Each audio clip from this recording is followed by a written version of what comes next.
wabarakatuh. Halo semuanya. Di sini saya akan menjelaskan tentang pengembangan dimensi IPS. Sebelum memasuki ke materi, izinkan saya memperkenalkan diri terlebih dahulu.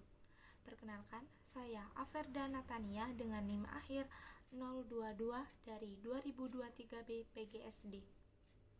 Baik, pada video kali ini saya akan membahas yang pertama ada pengertian pengembangan dimensi IPS, yang kedua dimensi-dimensi IPS, yang ketiga integrasi dimensi IPS, yang keempat implementasi pengembangan dimensi IPS, dan yang terakhir ada kesimpulan. Yang pertama ada pengertian pengembangan IPS. Nah, apa sih ilmu pengetahuan sosial itu? Ilmu pengetahuan sosial adalah bidang studi yang mempelajari aspek-aspek kehidupan manusia dalam konteks sosial, budaya, dan lingkungan. Beberapa definisi umum ilmu pengetahuan sosial. Yang pertama ada ilmu pengetahuan yang mempelajari perilaku dan interaksi manusia dalam masyarakat. Yang kedua, cabang ilmu yang mengkaji fenomena dan dinamika masyarakat, termasuk ekonomi, politik, sosiologi, geografi, sejarah, dan lain-lain. Yang ketiga ada disiplin akademik yang berfokus pada aspek-aspek kehidupan manusia dalam hubungannya dengan lingkungan dan sesamanya. Secara sederhana, ilmu pengetahuan sosial mempelajari manusia sebagai makhluk sosial dan budaya, serta interaksi dan dinamika dalam konteks kemasyarakatan. Pengembangan dimensi ilmu pengetahuan sosial sangat penting untuk membekali individu dengan pemahaman mendalam tentang manusia sebagai makhluk sosial. Melalui pembelajaran IPS, seseorang dapat memperoleh keterampilan berpikir kritis, kemampuan memecahkan masalah kompleks dalam masyarakat, serta memupuk sikap saling menghargai keberagaman latar belakang budaya dan sosial. Penguasaan dimensi-dimensi ini kelak akan menjadi bekal bagi generasi muda untuk menjadi warga negara yang bertanggung jawab dan berpartisipasi aktif dalam memajukan kehidupan bermasyarakat, berbangsa, dan bernegara. Selanjutnya ada dimensi-dimensi IPS. Yang pertama ada dimensi geografi. Apa sih dimensi geografi itu? Dalam IPS berfokus pada interaksi antara manusia dan lingkungan fisik di sekitarnya. Kajian ini mencakup aspek-aspek seperti lokasi, iklim, sumber daya alam, keadaan permukaan bumi, dan pola permukiman yang mempengaruhi aktivitas serta perilaku manusia. Pemahaman tentang dimensi geografi ini penting untuk menganalisis bagaimana faktor-faktor geografis membentuk kehidupan sosial, ekonomi, dan budaya suatu masyarakat. Yang kedua ada dimensi sejarah. Dimensi sejarah dalam IPS mempelajari perkembangan masyarakat dan peradaban manusia dari masa ke masa. Kajian ini meliputi peristiwa-peristiwa penting, tokoh berpengaruh, serta proses perubahan sosial, ekonomi, politik, dan budaya yang terjadi sepanjang kurun waktu tertentu. Pemahaman tentang dimensi sejarah ini sangat penting untuk memahami akar-akar permasalahan kontemporer, memetakan tren perubahan, serta merumuskan langkah-langkah strategis untuk menghadapi tantangan masa depan. Yang ketiga ada dimensi ekonomi. Apa sih dimensi ekonomi itu? Dalam IPS mengkaji sistem produksi, distribusi, dan konsumsi barang serta jasa yang dibutuhkan manusia. Kajian ini mencakup topik-topik seperti sumber daya, tenaga kerja, teknologi, pasar, harga, pendapatan, dan kebijakan ekonomi yang mempengaruhi kesejahteraan masyarakat.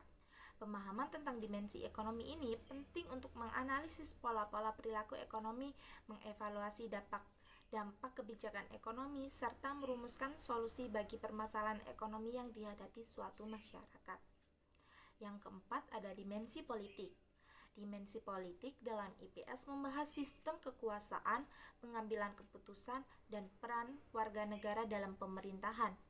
Kajian ini mencakup struktur dan fungsi lembaga-lembaga politik, proses demokrasi, pembagian kekuasaan, serta hak dan kewajiban warga negara. Pemahaman tentang dimensi politik ini penting untuk membangun kesadaran kritis terhadap dinamika kekuasaan, mendorong partisipasi politik yang bertanggung jawab, serta mengembangkan kemampuan untuk mempengaruhi dan mengawasi jalannya pemerintahan. Nah, dimensi yang terakhir ada dimensi sosiologi. Dimensi sosiologi dalam IPS mempelajari interaksi, struktur, dan perubahan sosial dalam masyarakat.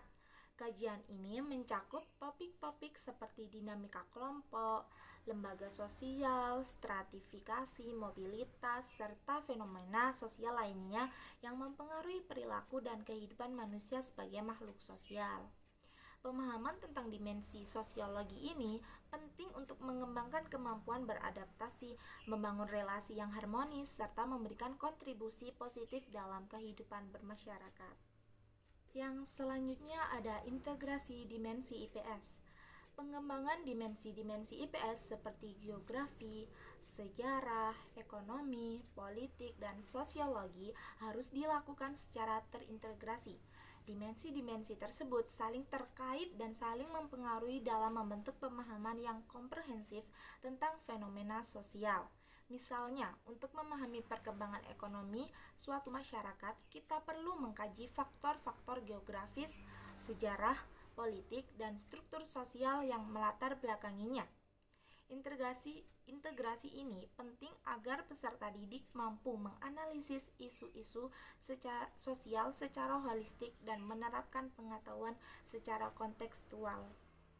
Nah, pengembangan dimensi-dimensi IPS harus dilakukan melalui pendekatan pembelajaran yang terpadu dan holistik.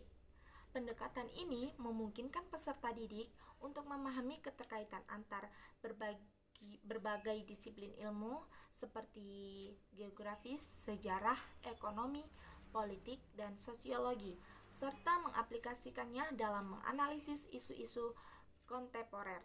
Dengan demikian, pembelajaran IPS tidak hanya menyampaikan materi secara terpisah-pisah, melainkan mengintegrasikan konsep-konsep kunci dari berbagai dimensi untuk membentuk pemahaman yang komprehensif tentang fenomena sosial, budaya, dan lingkungan. Nah, di sini ada implementasi pengembangan dimensi IPS. Implementasi pengembangan dimensi IPS dapat dilakukan melalui integrasi berbagai disiplin ilmu sosial. Dalam proses pembelajaran, hal ini mencakup upaya untuk mengaitkan konsep-konsep kunci dari dimensi geografi, sejarah, ekonomi, politik, dan sosiologi dalam menganalisis fenomena sosial, budaya, dan lingkungan secara komprehensif.